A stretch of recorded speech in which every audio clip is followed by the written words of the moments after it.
I was representing a young girl. She was about 6 or 7 years old at the time. I'm going to call her Jenny just for purposes of what we're doing here today. I don't want to divulge her name, but Jenny was actually living with her grandparents because her mom was not able to take care of her anymore. And Jenny and her brother were living there, and Department of Family Services removed Jenny and her brother from the grandparents that she was living with and put them into a foster home. This particular foster home should never have been licensed to house other foster kids. It was unsafe.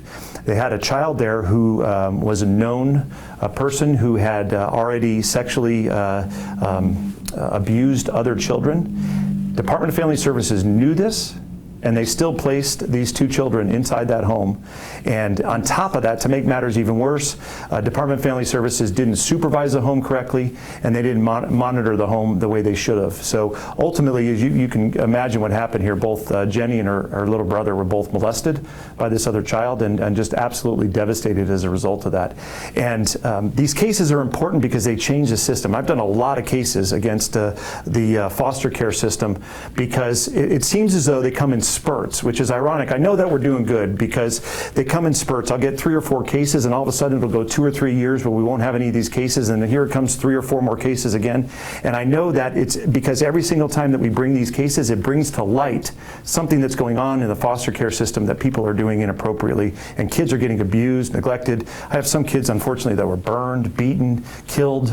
It's just atrocious what some of the things have happened to some of these children.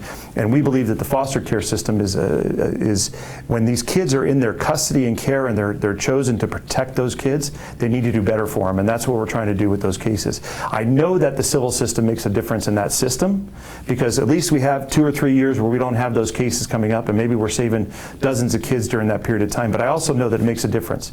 Jenny's now got a full ride scholarship to a school in back east, and she's doing really well as a result of going through this process and getting her story out and making sure that she gets justice.